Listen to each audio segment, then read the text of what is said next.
treat people like big babies. Once I was at a corporate star-studded party with an attractive recently divorced friend of mine. Carla had been a copywriter with one of the leading advertising agencies which, like so many companies then, had downsized. My girlfriend was both out of work and out of a relationship. At this particular party, the pickings for Carla were good, both personally and professionally. Several times, as Carla and I stood talking, one good-looking corporate male beast or another would find himself within a few feet of us. More often than not, one of these desirable males would flash his teeth at Carla. She sometimes graced the tentatively courting male with a quick smile over her shoulder, but then she'd turn back to our mundane conversation as though she were hanging on my every word. I knew she was trying not to look anxious, but inside Carla was crying out, "Why doesn't he come speak to us?"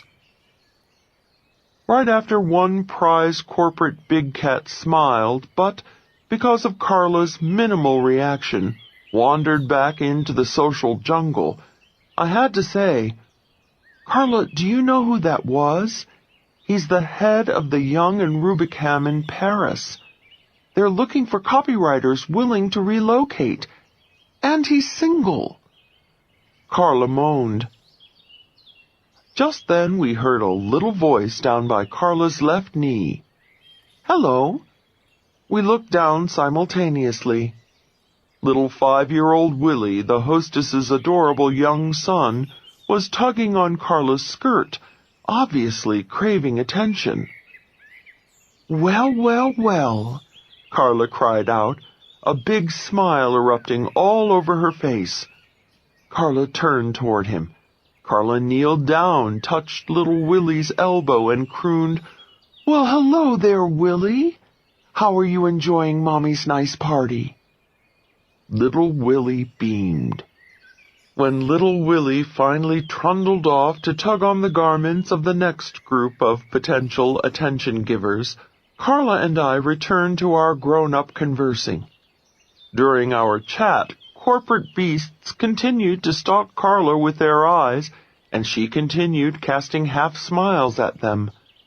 She was obviously disappointed none of them was making a further approach. I had to bite my tongue.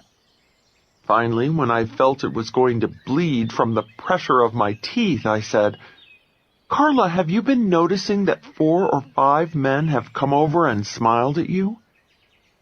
"Yes," Carla whispered, her eyes darting nervously around the room lest anyone overhear us. "And you've been giving them little half-smiles," I continued. "Yes," she murmured, now confused at my question. "Remember when little Willie came up and tugged on your skirt? Do you recall how you smiled, that beautiful big smile of yours, turned toward him and welcomed him into our grown-up conversation?" "Yes," she answered haltingly. "Well, I have a request, Carla. I want you to give the next man who smiles at you that same big smile you gave Willie. I want you to turn toward him just like you did then. Maybe even reach out and touch his arm like you did Willie's, and then welcome him into our conversation." "Oh, Leal, I couldn't do that." "Carla, do it." Sure enough, within a few minutes, another attractive man wandered our way and smiled.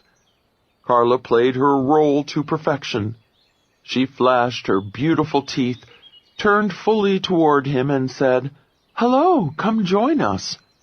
He wasted no time accepting Carla's invitation. After a few moments, I excused myself. Neither noticed my departure because they were in animated conversation. The last glimpse I had of my friend at the party was her floating out the door on the arm of her new friend. Just then the technique I call the big baby pivot was born. It is a skill that will help you win whatever your heart desires from whatever type of beasts you encounter in the social or corporate jungle. Technique number 5. The Big Baby Pivot. Give everyone you meet the Big Baby Pivot. The instant the two of you are introduced, reward your new acquaintance.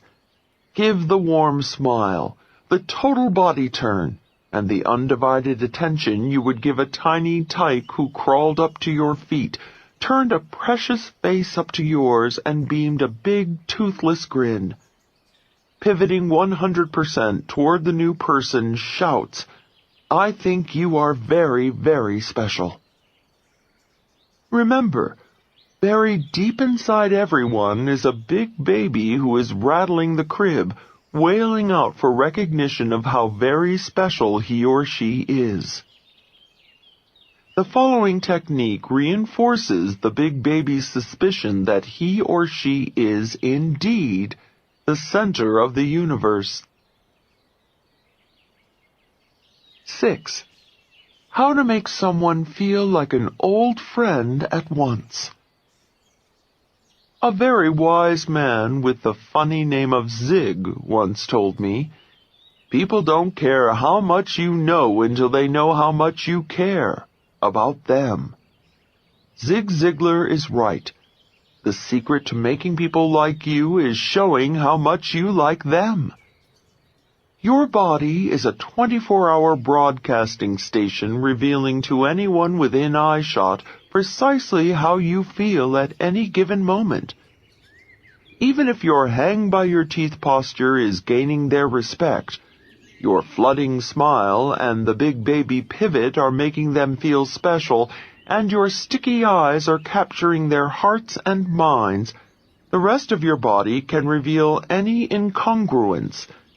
Every inch, from the crinkle of your forehead to the position of your feet, must give a command performance if you want to effectively present an "I care about you" attitude.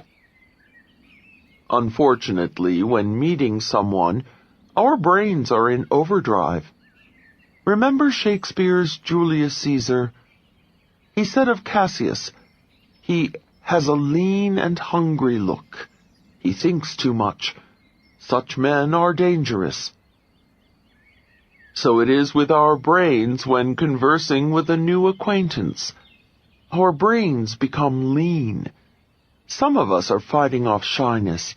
Others are frantically sizing up the situation. And hungry. We're deciding what, if anything, we want from this potential relationship. So we think too much instead of responding with candid, unself-conscious friendliness. Such actions are dangerous to impending friendship, love, or commerce. When our bodies are shooting off 10,000 bullets of stimuli every second, a few shots are apt to misfire and reveal shyness or hidden hostility.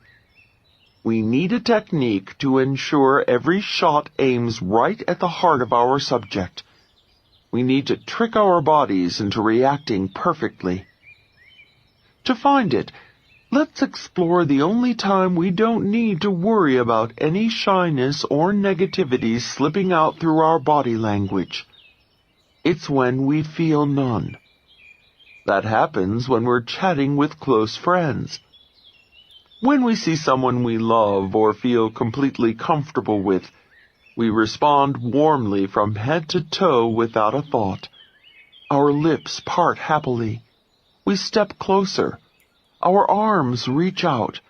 Our eyes become soft and wide.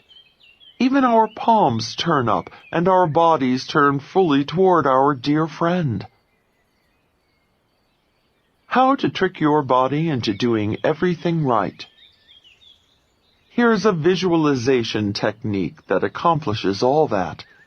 It guarantees that everyone you encounter will feel your warmth. I call it, "Hello, old friend." When meeting someone, play a mental trick on yourself. in your mind's eye, see him or her as an old friend, someone you had a wonderful relationship with years ago. But somehow you lost track of your friend. You tried so hard to find your good buddy, but there was no listing in the phone book. No information online. None of your mutual friends had a clue. Suddenly, wow, what a surprise! After all those years, the two of you are reunited. You are so happy. That's where the pretending stops. Obviously, you are not going to try to convince the new person that the two of you are really old friends. You are not going to hug and kiss and say, "Great to see you again," or, "How have you been all these years?" You merely say, "Hello, how do you do? I am pleased to meet you." But inside, it's a very different story. You will amaze yourself. The delight of rediscovery fills your face and buoys up your body language. I sometimes jokingly say, if you were a light, you'd beam on the other person. If you were a dog, you'd be wagging your tail. You make this new person feel very special indeed. Technique number 6. Hello, old friend. When meeting someone, imagine he or she is an old friend, an old customer, an old beloved, or someone else you had great affection for. How sad the vicissitudes of life tore you two asunder. But holy mackerel, now the party, the meeting, the convention, has reunited you with your long-lost old friend. The joyful experience starts a remarkable chain reaction in your body, from the subconscious softening of your eyebrows to the positioning of your toes, and everything between. In my seminars, I first have people introduce themselves to another participant before they've learned the hello old friend technique. The group chats as though at a pleasant semi-formal gathering. Later I ask them to introduce themselves to another stranger, imagining they are old friends. The difference is extraordinary. When they're using hello old friend, the room comes alive. The atmosphere is charged with good feeling. The air sparkles with happier, high-energy people. They are standing closer, laughing more sincerely, and reaching out to one another. I feel like I'm attending a terrific bash that's been going on for hours. Not a word need be spoken. The hello old friend technique even supersedes language. Whenever you're traveling in countries where you don't speak the native tongue, be sure to use it. If you find yourself with a group of people who are all speaking a language unknown to you, just imagine them to be a group of your old friends. Everything is fine except they momentarily forgot how to speak English. In spite of the fact you won't understand a word, your whole body still responds with congeniality and acceptance. I've used the hello old friend technique while traveling in Europe. Sometimes my English-speaking friends who live there tell me their European colleagues say I am the friendliest American they've ever met. Yet we'd never spoken a word between us. A self-fulfilling prophecy. An added benefit to the hello old friend technique is it becomes a self-fulfilling prophecy. When you act as though you like someone, you start to really like them. An Adelphi University study called Appropriately, Believing Another Likes or Dislikes You, Behaviors Making the Beliefs Come True, proved it. Researchers told volunteers to treat unsuspecting subjects as though they liked them. When surveyed later, the results showed the volunteers wound up genuinely liking the subjects. The unsuspecting subjects were also surveyed. These respondents expressed much higher respect and affection for the volunteers who pretended they liked them. What it boils down to is love begets love, like begets like, respect begets respect. Use the hello old friend technique, and you will soon have many new old friends who wind up genuinely liking you.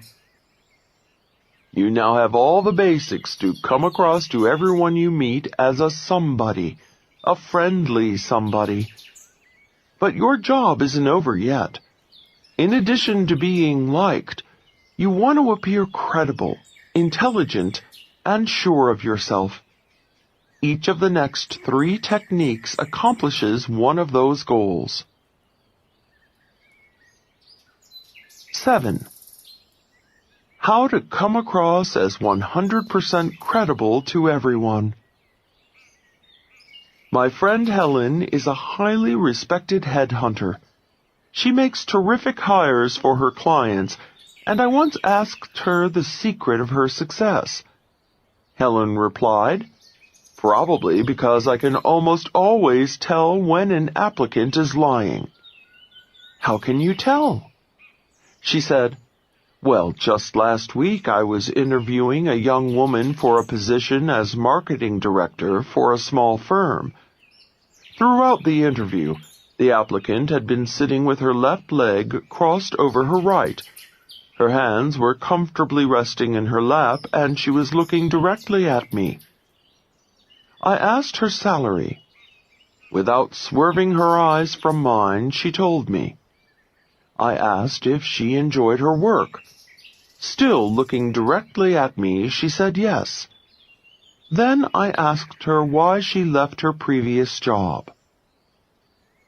At that point, her eyes fleetingly darted away before regaining eye contact with me. Helen continued. Then, while answering my question, she shifted in her seat and crossed her right leg over her left. At one point, she put her hands up to her mouth. Helen said, "That's all I needed." With her words, she was telling me she felt her growth opportunities were limited at her previous firm. But her body told me she was not being entirely forthright. Helen went on to explain the young woman's fidgeting alone wouldn't prove she was lying. Nevertheless, it was enough, she said, that she wanted to pursue the subject further. So I tested it, Helen explained. I changed the subject and went back to more neutral territory. I asked her about her goals for the future. Again, the girl stopped fidgeting.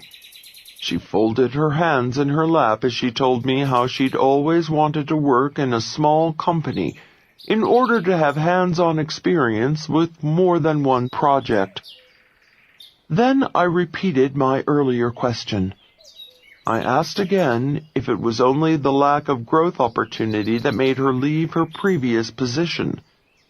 Sure enough, once again, the woman shifted in her seat and momentarily broke eye contact. As she continued talking about her last job, she started rubbing her forearm. Helen continued to probe until she finally uncovered the truth. The applicant had been fired because of a nasty disagreement with the marketing director for whom she worked. Human resources professionals who interview applicants and police officers who interrogate suspected criminals are trained to detect lies. They know specifically what signals to look for. The rest of us, although not knowledgeable about specific clues to deceit, have a sixth sense when someone is not telling us the truth. Just recently, a colleague of mine was considering hiring an in-house booking agent. After interviewing one fellow, she said to me, "I don't know. I don't really think he has the success he claims." "You think he's lying to you?" I asked. Absolutely. And the funny thing is, I can't tell why. He looked right at me. He answered all my questions directly. There was just something that didn't seem right. Employers often feel this way. They have a gut feeling about someone, but they can't put their finger on it. Because of that, many large companies turn to the polygraph, or lie detector, a mechanical apparatus designed to detect if someone is lying. Banks, drugstores, and grocery stores rely heavily on it for pre-employment screening. The FBI, Justice Department, and most police departments have used the polygraph on suspects. Interestingly, the polygraph is not a lie detector at all. All the machine can do is detect fluctuations in our autonomic nervous system, changes in breathing patterns, sweating, flushing, heart rate, blood pressure, and other signs of emotional arousal. So is it accurate? Well, yes, often it is. Why? Because when the average person tells a lie, he or she is emotionally aroused and bodily changes do take place. When that happens, the individual might fidget. Experienced or trained liars, however, can fool the polygraph. Beware of the appearance of lying, even when you're telling the truth. Problems arise for us when we are not lying but are feeling emotional or intimidated by the person with whom we are talking. A young man telling an attractive woman about his business success might shift his weight. A woman talking about her company's track record to an important client could rub her neck. More problems arise out of the atmosphere. A businessman who doesn't feel nervous at all could loosen his collar because the room is hot. A politician giving a speech outdoors could blink excessively because the air is dusty. Even though erroneous, these fidgety movements give the listeners the sense something just isn't right, or a gut feeling that the speaker is lying. Professional communicators, alert to this hazard, consciously squelch any signs anyone could mistake for shiftiness. They fix a constant gaze on the listener. They never put their hands on their faces. They don't massage their arm when it tingles or rub their nose when it itches. They don't loosen their collar when it's hot or blink because it's sandy. They don't wipe away tiny perspiration beads in public or shield their eyes from the sun. They suffer because they know fidgeting undermines credibility. Consider the infamous September 25, 1960 televised presidential debate between Richard Milhous Nixon and John Fitzgerald Kennedy. Political pundits speculate Nixon's lack of makeup, his fidgeting, and mopping his brow on camera lost him the election. If you want to come across as an entirely credible somebody, try to squelch all extraneous movement when your communication counts. I call the technique, limit the fidget. Technique number 7, limit the fidget. Whenever your conversation really counts, let your nose itch, your ear tingle, or your foot prickle. Do not fidget, twitch, wiggle, squirm, or scratch. And above all, keep your paws away from your puss. Hand motions near your face, and all fidgeting can give your listener the gut feeling you're fibbing. Now let's tackle intelligence. What, you ask? Can people come across as more intelligent than they really are? Well, did you ever hear of Hans, the counting horse? Hans was considered the most intelligent horse in history, and he used the technique I'm about to suggest. 8. How to read people like you have ESP. Hans, a very clever horse, inspires this next technique.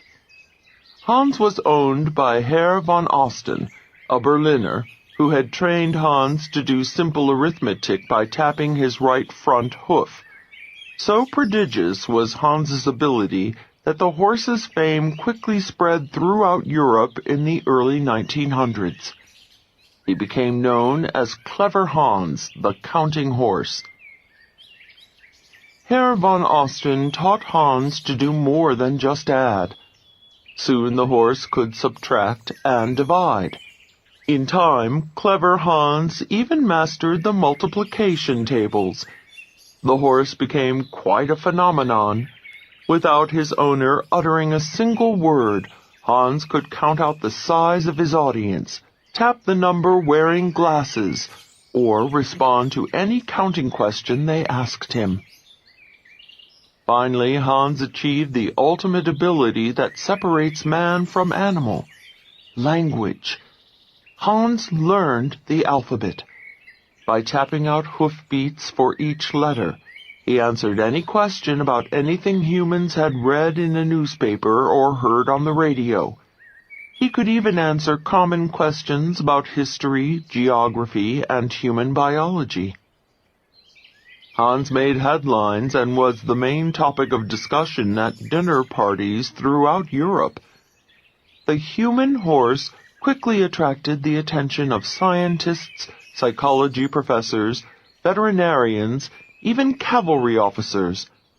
Naturally, they were skeptical, so they established an official commission to decide whether the horse was a case of clever trickery or equine genius. Whatever their suspicions, it was obvious to all Hans was a very smart horse. Compared to other horses, Hans was a somebody. Cut to today. Why is it when you talk with certain individuals, you just know they are smarter than other people, that they are a somebody? Often they're not discussing highfalutin subjects or using $2 words. Nevertheless, everybody knows. People say, "She's smart as a whip. He doesn't miss a trick. She picks up on everything. He's got the right stuff. She's got horse sense." Which brings us back to Hans. The day of the big test arrived. Everyone was convinced it must be a trick orchestrated by Herr von Osten, Hans's owner. It was standing room only in the auditorium filled with scientists, reporters, clairvoyants, psychics, and horse lovers who eagerly awaited the answer. The canny commission members were confident this was the day they would expose Hans as chicanery, because they too had a trick up their sleeves. They were going to bar von Osten from the hall and put his horse to the test all alone. When the crowd was assembled, they told von Osten he must leave the auditorium. The surprised owner departed, and Hans was stranded in an auditorium with a suspicious and anxious audience. The confident commission leader asked Hans the first mathematical question. He tapped out the right answer. A second. He got it right. Then a third. Then the language questions followed. He got them all right. The commission was befuddled. The critics were silenced. However, the public wasn't. With a great outcry, they insisted on a new commission. The world waited while, once again, the authorities gathered scientists, professors, veterinarians, cavalry officers, and reporters from around the world. Only after this second commission put Hans to the test did the truth about the clever horse come out. Commission number 2 started the enquiry perfunctorily with a simple addition problem. This time, however, instead of asking the question out loud for all to hear, One researcher whispered a number in Hans's ear, and a second researcher whispered another. Everyone expected Hans to quickly tap out the sum. But Hans remained dumb. Aha! The researchers revealed the truth to the waiting world. Can you guess what that was? Here's a hint. When the audience or researcher knew the answer, Hans did too. Now can you guess? People gave off very subtle body language signals the moment Hans's hoof gave the right number of taps. When Hans started tapping the answer to a question, the audience would show subtle signs of tension. Then, when Hans reached the right number, they responded by an expulsion of breath or a slight relaxation of muscles. Van Osten had trained Hans to stop tapping at that point and therefore appear to give the right answer. Hans was using the technique I call Hans's horse sense. He watched his audience's reactions very carefully and planned his responses accordingly. If a horse can do it, so can you. Have you ever been watching TV when the phone rings? Someone asks you to hit the mute button on the television so they can talk.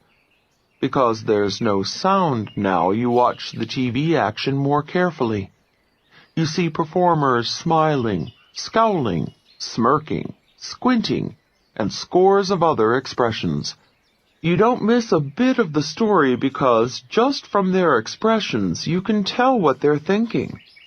Hans's horse sense is just that. Watching people, seeing how they're reacting, and then making your moves accordingly. Even while you're talking, keep your eyes on your listeners and watch how they're responding to what you're saying. Don't miss a trick. Are they smiling? Are they nodding? Are their palms up? They like what they're hearing. Are they frowning? Are they looking away? Are their knuckles clenched? Maybe they don't. Are they rubbing their necks? Are they stepping back? Are their feet pointing toward the door? Maybe they want to get away. You don't need a complete course in body language here. Already your life's experience has given you a good grounding in that.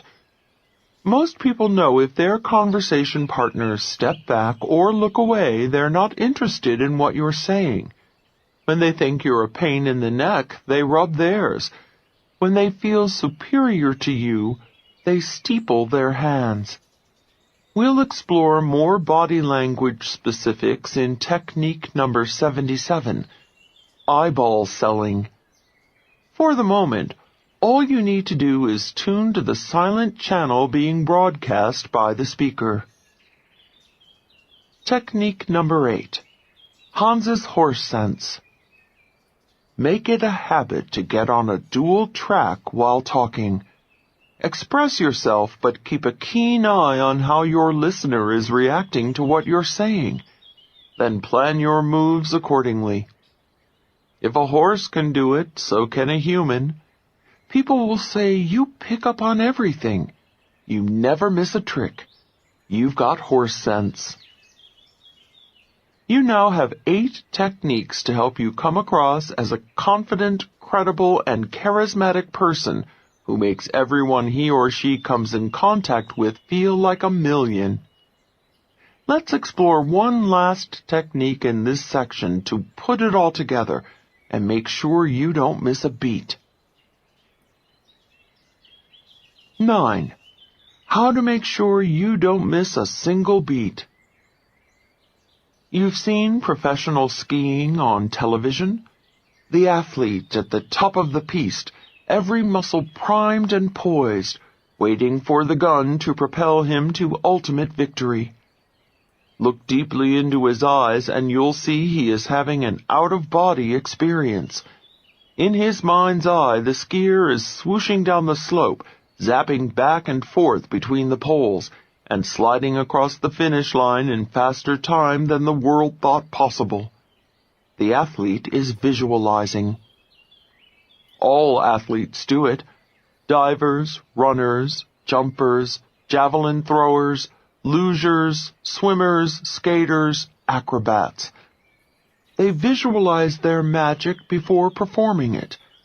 They see their own bodies bending, twisting, flipping, or flying through the air. They hear the sound of the wind, the splash in the water, the whir of the javelin, the thud of its landing. They smell the grass, the cement, the pool, the dust. Before they move a muscle, professional athletes watch the whole movie, which of course ends in their own victory. Sports psychologists tell us visualization is not just for top-level competitive athletes.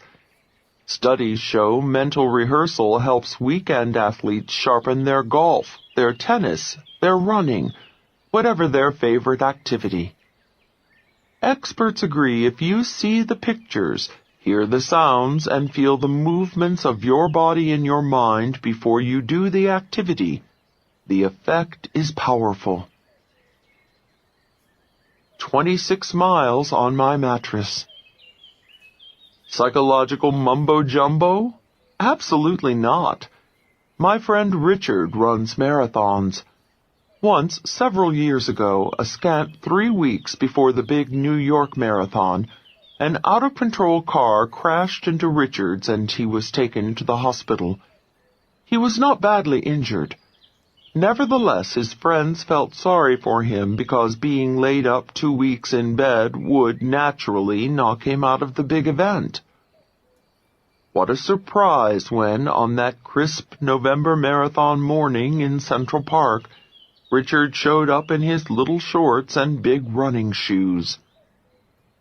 "Richard, are you crazy? You're in no shape to run. You've been in bed these past few weeks," we all cried out. "My body may have been in bed," he replied, "but I've been running." "What?" we asked in unison. "Yep, every day.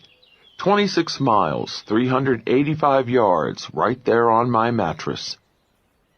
Richard explained that in his imagination he saw himself traversing every step of the course. He saw the sights, heard the sounds, and felt the twitching movements in his muscles. He visualized himself racing in the marathon. Richard didn't do as well as he had the year before, but the miracle is he finished the marathon without injury, without excessive fatigue, thanks to his visualization. It works in just about any endeavor you apply it to, including being a terrific communicator. Visualization works best when you feel totally relaxed. Only when you have a calm state of mind can you get clear, vivid images. Do your visualization in the quiet of your home or car before leaving for the party, the convention, or the big deal meeting. See it all in your mind's eye ahead of time. Technique number 9. Watch the scene before you make the scene. Rehearse being the super somebody you want to be ahead of time. See yourself walking around with hang-by-your-teeth posture, shaking hands, smiling the flooding smile, and making sticky eyes. Hear yourself chatting comfortably with everyone. Feel the pleasure of knowing you are in peak form and everyone is gravitating toward you. Visualize yourself a super somebody. Then it all happens automatically. You now have the skills necessary to get you started on the right foot with any new person in your life. Think of yourself in these first moments like a rocket taking off. When the folks at Cape Kennedy aim a spacecraft for the moon, a mistake in the millionth of a degree at the beginning, when the craft is still on the ground, means missing the moon by thousands of miles. Likewise, a tiny body language blooper at the outset of a relationship may mean you will never make a hit with that person.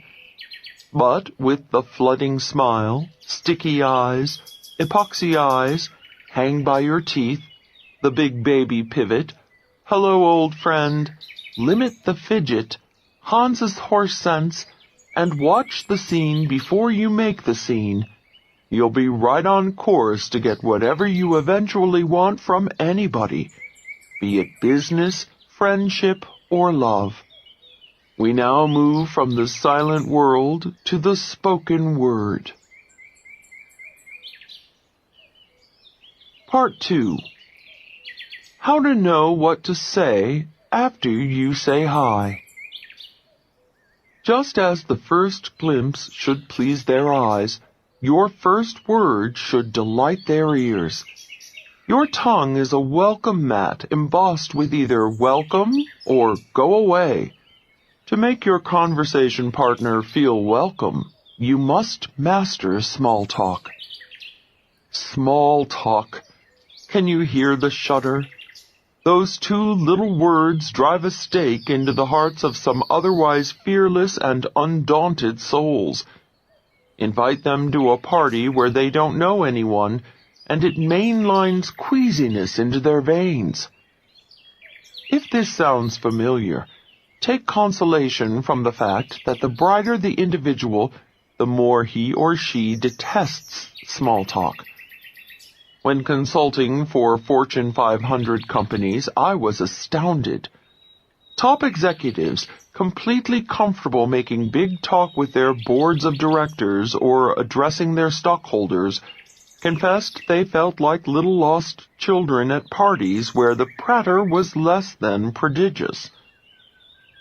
Small talk haters take further consolation from the fact that you are in star-studded company. Fear of small talk and stage fright are the same thing. The butterflies you feel in your stomach when you're in a room full of strangers flutter round the tummies of top performers. Pablo Casals complained of lifelong stage fright. Carly Simon curtailed live performances because of it. A friend of mine who worked with Neil Diamond said he insisted the words to Song Sung Blue, a tune he'd been crooning for 40 years, be displayed on his teleprompter, lest fear freeze him into forgetfulness. Is small talk-ophobia curable? Someday, scientists say, communication spheres may be treatable with drugs.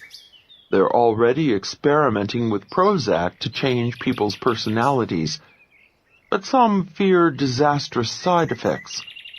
The good news is that when human beings think and genuinely feel certain emotions, like confidence that they have specific techniques to fall back on, the brain manufactures its own antidotes. If fear and distaste of small talk is the disease, knowing solid techniques like the ones we explore in this section is the cure. Incidentally, science is beginning to recognize it's not chance or even upbringing that one person has a belly of butterflies and another doesn't. In our brains, neurons communicate through chemicals called neurotransmitters. Some people have excessive levels of a neurotransmitter called norepinephrine, a chemical cousin of adrenaline. For some children, just walking into a kindergarten room makes them want to run and hide under a table. As a tot, I spent a lot of time under the table. As a preteen in an all-girls boarding school, my legs turned to linguini every time I had to converse with a male. In 8th grade, I once had to invite a boy to our school prom. The entire selection of dancing males lived in the dormitory of our brother's school, and I only knew one resident, Eugene. I had met Eugene at summer camp the year before. Mustering all my courage, I decided to call him. 2 weeks before the dance, I felt the onset of sweaty palms. I put the call off. 1 week before, rapid heartbeats set in. I put the call off.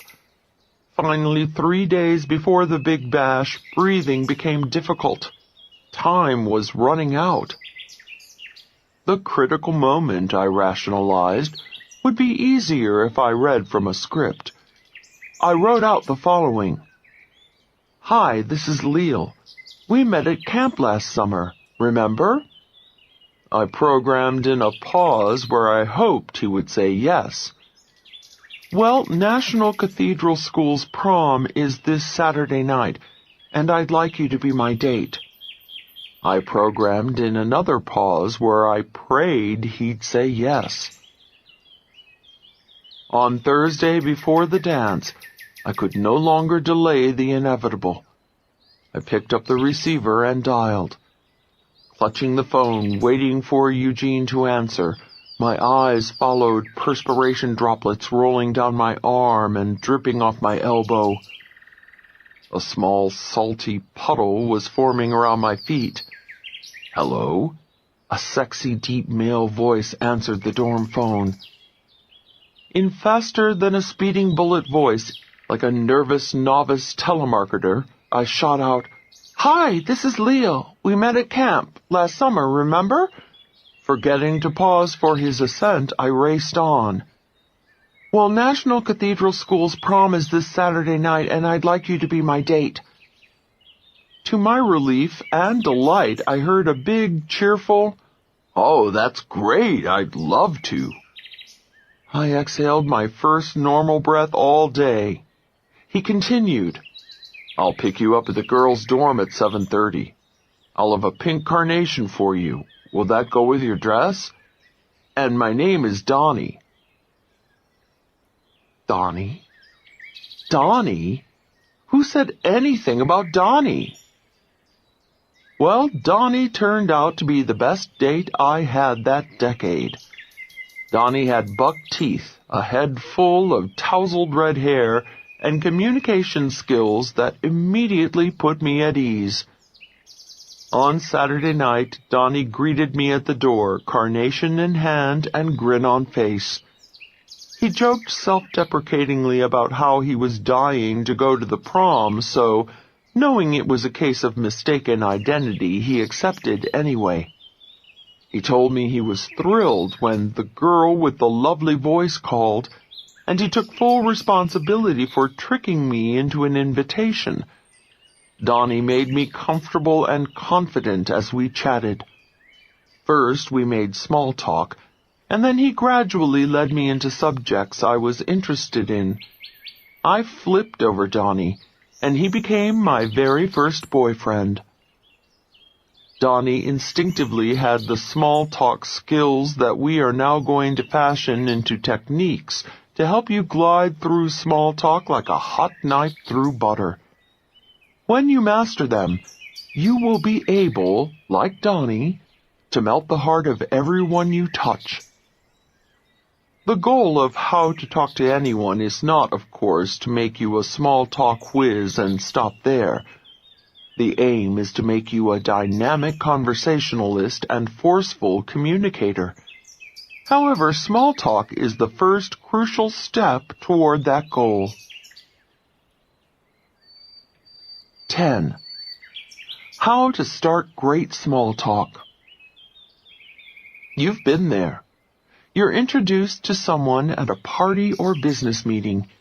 You shake hands, your eyes meet, and suddenly your entire body of knowledge dries up and thought processes come to a screeching halt. You fish for a topic to fill the awkward silence. Failing, your new contact slips away in the direction of the cheese tray. We want the first words falling from our lips to be sparkling, witty, and insightful. We want our listeners to immediately recognize how riveting we are. I was once at a gathering where everybody was sparkling, witty, insightful, and riveting. It drove me berserk because most of these same everybodies felt they had to prove it in their first 10 words or less. Several years ago, the Mensa organization, a social group of extremely bright individuals who score in the country's top 2% in intelligence, invited me to be a keynote speaker at their annual convention. Their cocktail party was in full swing in the lobby of the hotel as I arrived. After checking in, I hauled my bags through the horde of happy-hour Mensons to the elevator. The doors separated, and I stepped into an elevator packed with partygoers. As we began the journey up to our respective floors, the elevator gave several sleepy jerks. I remarked, in response to the elevator's sluggishness. The elevator seems a little flaky. Suddenly, each elevator occupant, feeling compelled to exhibit his or her 132-plus IQ, pounced forth with a thunderous explanation. "It's obviously got poor rail guide alignment," announced one. "The relay contact is not made up," declared another. Suddenly I felt like a grasshopper trapped in a stereo speaker. I couldn't wait to escape the attack of the mental giants. Afterward, in the solitude of my room, I thought back and reflected that the Menson's answers were indeed interesting. Why then did I have an adverse reaction? I realized it was too much, too soon. I was tired. Their high energy and intensity jarred my sluggish state.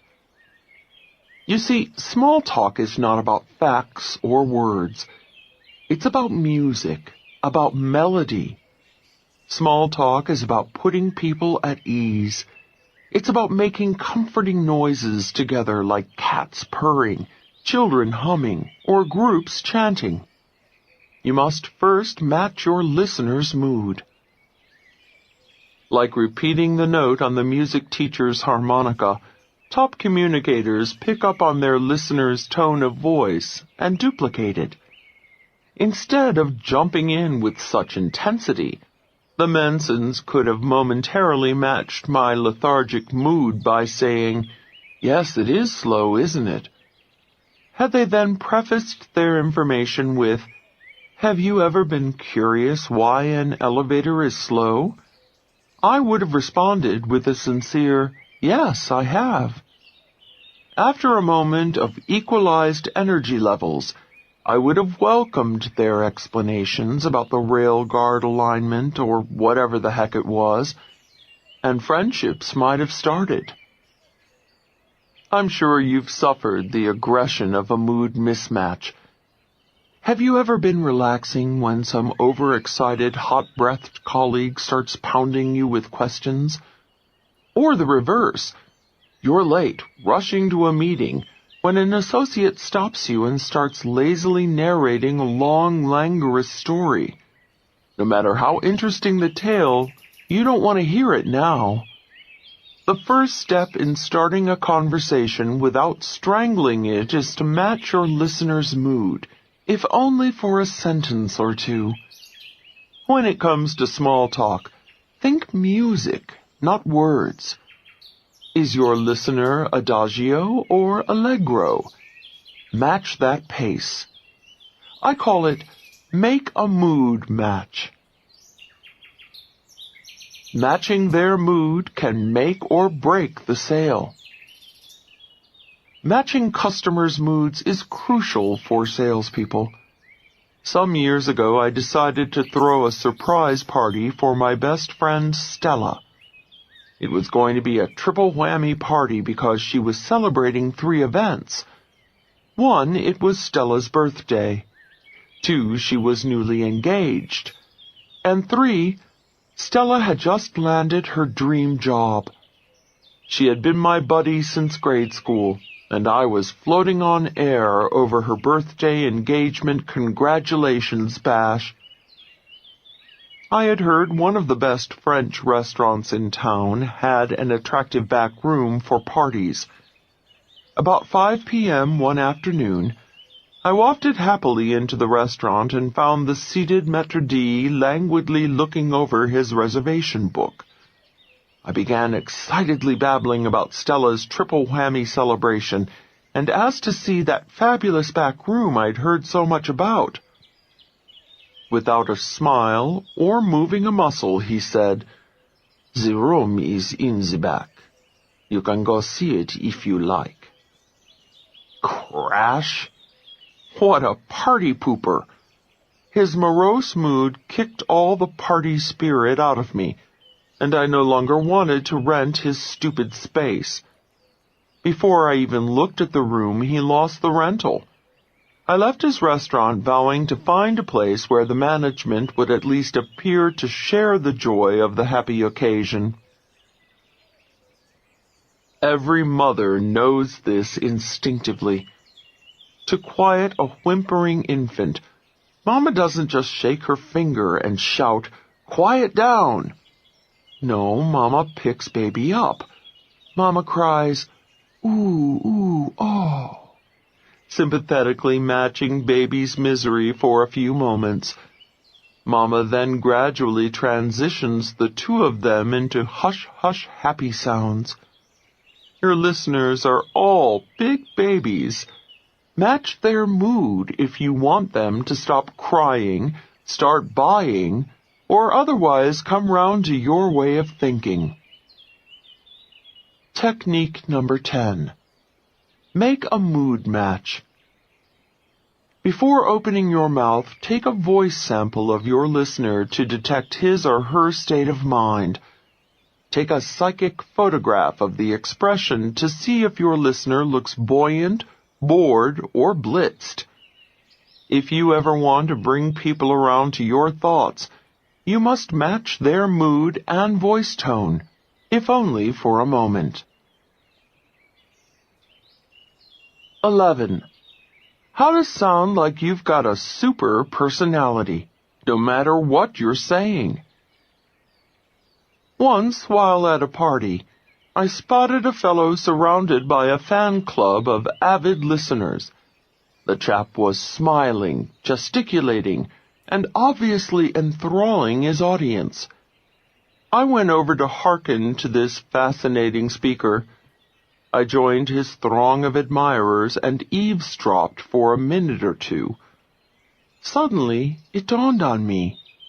The fellow was saying the most banal things. His script was dull, dull, dull.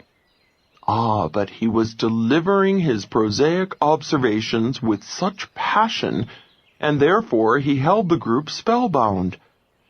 It convinced me that it's not all what you say, it's how you say it. What's a good opening line when I meet people? I am often asked this question, and I give them the same answer a woman who once worked in my office always gave me. Dottie often stayed at her desk to work through lunch. Sometimes, as I was leaving for the sandwich shop, I'd ask her, "Hey, Dottie, what can I bring you back for lunch?" Dottie, trying to be obliging, would say, "Oh, anything is fine with me." "No, Dottie," I wanted to scream. "Tell me what you want. Ham and cheese on rye? Bologna on whole wheat, hold the mayo? Peanut butter and jelly with sliced bananas? Be specific. Anything is a hassle." Frustrating though it may be, my answer to the opening line question is anything, because almost anything you say really is okay, as long as it puts people at ease and sounds passionate. How do you put people at ease? By convincing them they are okay and that the two of you are similar. When you do that, you break down walls of fear, suspicion, and mistrust. Why banal makes a bond. Samuel I. Hayakawa was a college president, U.S. Senator, and brilliant linguistic analyst of Japanese origin. He tells us this story that shows the value of, as he says, unoriginal remarks. In early 1943, After the attack on Pearl Harbor, at a time when there were rumors of Japanese spies, Hayakawa had to wait several hours in a railroad station in Oshkosh, Wisconsin. He noticed others waiting in the station were staring at him suspiciously. Because of the war, they were apprehensive about his presence. He later wrote, "One couple with a small child was staring with special uneasiness and whispering to each other." So what did Hayakawa do? He made unoriginal remarks to set them at ease. He said to the husband that it was too bad the train should be late on so cold a night. The man agreed. "I went on," Hayakawa wrote, "to remark that it must be especially difficult to travel with a small child in winter when train schedules were so uncertain." Again the husband agreed. I then asked the child's age and remarked that their child looked very big and strong for his age. Again agreement, this time with a slight smile. The tension was relaxing. After 2 or 3 more exchanges, the man asked Hayakawa, "I hope you don't mind my bringing it up, but you're Japanese, aren't you? Do you think the Japs have any chance of winning this war?" "Well," Hayakawa replied, "your guess is as good as mine. I don't know any more than I read in the papers, but the way I figure it, I don't see how the Japanese, with their lack of coal and steel and oil, can ever beat a powerfully industrialized nation like the United States." Hayakawa went on, "My remark was admittedly neither original nor well-informed. Hundreds of radio commentators were saying much the same thing during those weeks. But just because they were, the remark sounded familiar and was on the right side so that it was easy to agree with." The Wisconsin man agreed at once with what seemed like genuine relief. His next remark was, "Say, I hope your folks aren't over there while the war is going on." "Yes, they are," Hayakawa replied. "My father and mother and 2 young sisters are over there." "Do you ever hear from them?" the man asked. "How can I?" Hayakawa answered. Both the man and his wife looked troubled and sympathetic. "Do you mean you won't be able to see them or hear from them until after the war is over?" There was more to the conversation, but the result was within 10 minutes they had invited Hayakawa, whom they initially may have suspected was a Japanese spy, to visit them sometime in their city and have dinner in their home. And all because of this brilliant scholar's admittedly common and unoriginal small talk. Top communicators know the most soothing and appropriate first word should be, like Senator Hayakawa's, unoriginal, even banal. But not indifferent. Hayakawa delivered his sentiments with sincerity and passion. Assent from banality. It is not necessary, of course, to stay with mundane remarks. If you find your company displays cleverness or wit, you match that. The conversation then escalates naturally, compatibly. Don't rush it, or like the Mensons, you seem like you're showing off. The bottom line on your first words is to have the courage of your own triteness. Because remember, people tune in to your tone more than your text. Technique number 11. Prosaic with passion. Worried about your first words? Fear not, because 80% of your listener's impression has nothing to do with your words anyway. Almost anything you say at first is fine. No matter how prosaic the text, an empathetic mood, A positive demeanor and passionate delivery make you sound exciting.